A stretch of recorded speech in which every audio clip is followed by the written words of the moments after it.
Selamat malam para netizen dimanapun kita berada. Salam inspirasi bagi kita semua ya. PDP kehilangan wibawa di hadapan Jokowi ya, digembosi dari dalam. Benarkah seperti itu? Bisa saja terjadi begitu kan. Bayangkan begitu ya.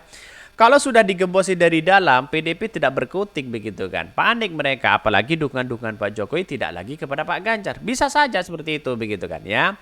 Karena sudah tahu sendiri bahwa bagaimana permainan politik cantik Pak Jokowi hari ini, begitu kan? Apakah Pak Prabowo atau tidak atau apa begitu kan?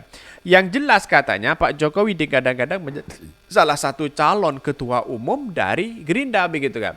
Kalau itu yang ditawarkan, bagaimana dengan posisi Bu Mega begitu? Kalau menawarkan menjadi ketua umum juga begitu kan? Ya kepada Pak Jokowi begitu kan? Karena potensi dari Pak Jokowi karena menjadi presiden banyak menjadi rebutan. Coba nanti setelah lengser bagaimana ya, akan ketahuan mereka begitu. Ini PDP kehilangan wibawa di hadapan Jokowi digembosi dari dalam. Benarkah seperti itu begitu kan? Ya, menurut pengamat-pengamat yang ada bisa saja begitu kan ya. Apa namanya, ini cerita dari apa namanya, dari kader-kader PDP yang sudah tua begitu kan, bisa saja Pak Jokowi memainkan peran itu begitu kan. Tapi yang jelas begitu sekarang itu kan arahnya Pak Jokowi tidak menentu. Kemarin menyebutkan Pak Prabowo, menyebutkan Anies Baswedan, menyebutkan ya Ganjar begitu, sehingga pilihlah silakan yang tergantung dari masyarakat yang menginginkan itu begitu. Nah ini apakah sebuah netralitas dari seorang Pak Jokowi atau memang ya disetting seperti itu begitu kan? Apa maksudnya dan sebagainya begitu. Apakah posisi disebutkan Pak Ganjar di urutan ketiga lalu kemudian biar tidak dianggap sebagai pendukung Pak Ganjar? Bisa saja begitu kan. Karena politik Pak Jokowi ini tidak ditemukan begitu kan, tidak banyak yang tidak tahu. Tapi kalau saya mengamati bisa saja bermain ini di dua kaki begitu ya. Selamat ya, keren ya, makzulkan saja akar wibawanya kembali. Mega kan punya otorisasi ya ke wakil DPR ya katanya ya. Awas PSI tumbuh pesat ya. Bagaimana dengan PDIP begitu ya? Kita tunggu saja apakah pesat perkembangan dari ya PSI begitu kan. Dan katanya konon begitu kan ya, pendukung-pendukung Pak Jokowi ya, para relawan-relawan Pak Jokowi ya, kemudian dimanfaatkan katanya begitu ya, diinstruksikan untuk bergabung kepada PSI. Benarkah seperti itu? Lantas bagaimana dengan PDIP di situ begitu kan ya? Karena berpuluhan orang begitu kan ya, apa namanya, untuk menjadi untuk menjadi relawan Pak Jokowi yang hari ini masih belum bubar begitu kan. Ada yang sudah mendukung Pak Prabowo, jelas-jelas ya para kadernya semua di situ begitu kan ya. Para anggotanya semua ya diarahkan untuk bagaimana ya bergabung kepada PSI karena ada Kaisang mereka begitu kan. Itulah yang pada hakikatnya nanti bisa saja pertarungan-pertarungan itu PSI bisa menyodorkan di Jakarta, menyodorkan Kaisang. Atau setidaknya dari PDP menyodorkan Gibran begitu. Dan pada akhirnya Gibran versus Kaisang. Bisa saja begitu karena ini menarik begitu kan ya. Dinasti politik itu akan tidak bisa berlanjut atau tidak berkembang karena ada kepentingan-kepentingan mereka pribadi masing-masing begitu kan. Apalagi ini didesak oleh sebuah partai di situ begitu. Dan itulah gejolak dalam sebuah dalam sebuah politik kita begitu, apalagi di parpol begitu kan. Tapi insya Allah begitu, kalau memang ini benar bukti nyata bahwa apa yang selama ini dilakukan oleh Pak Jokowi untuk mendukung Pak Prabowo, kekalahan Pak Ganjar sudah di depan mata ya, sudah di depan mata. Saya kira katakan seperti itulah begitu kan. Karena apa? Karena sudah tidak didukung Jokowi, kekuatan dari Pak Ganjar apa coba begitu kan ya sekarang ini begitu. Ya, wallahu alam, yang namanya politik itu kan dinamis, tidak menentu di situ begitu. Ada pro dan ada kontra, ada mendukung dan ada yang tidak mendukung begitu kan ya. Bahkan ya PDP mengatakan bahwa PDP kehilangan wibawa di hadapan Jokowi ya, digembosi ya dari dalam ya ini. Eksekutif ya, Direktur Eksekutif dari Political Opinion IPO ya, Deddy Kurniansah menilai PDP kehilangan wibawa di hadapan Presiden Joko Widodo lantaran tidak menjatuhkan sanksi berupa pemecatan salah satu putra ya Jokowi, Kaisang Pangarep ya ke PSI. Bahkan ya Kaisang paling kuat ya, PDIP kehilangan wibawa di hadapan Jokowi dan tidak cukup berani kehilangan Jokowi, kata Deddy saat itu dihubungi inilah.com ya.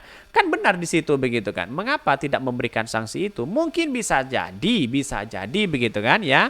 Masih membutuhkan Pak Jokowi begitu. Coba nanti setelah Pak Jokowi lengser begitu kan, sudah pensiun sana, bisa saja ya anak-anaknya Pak Jokowi di situ begitu kan ya.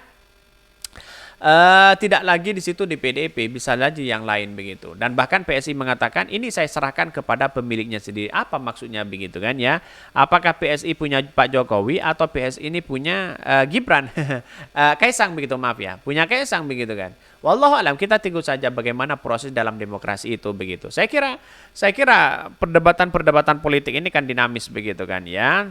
Dan Kaisang ya dalam dunia komunikasi dan sebagainya kan masih canggung begitu kan untuk bertemu dengan ketua umum yang lain begitu kan. Kalau yang lain kan sudah berpengalaman yang sangat luar biasa ya. Meskipun ya tidak berlangsung secara ya berkader ya, Jokowi yang tidak ditunjuk secara total bagaimana kader PDP yang lain bisa merusak dan mengembosi PDP dari dalam ya. Belajarlah kepada ya Kaisang bagaimana caranya menjadi ketua umum hanya 2 hari begitu kan ya.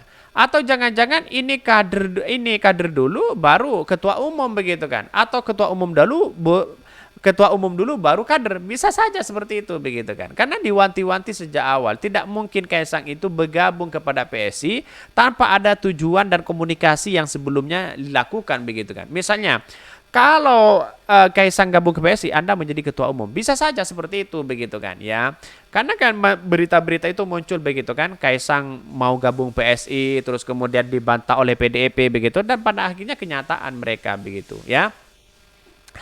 Bahkan di satu sisi dia menekankan seharusnya PDIP tidaklah perlu mengistimewakan Jokowi dalam hal pengkaderan. Hal itu agar PDIP semakin dikenal sebagai partai yang tegas dan kuat ya.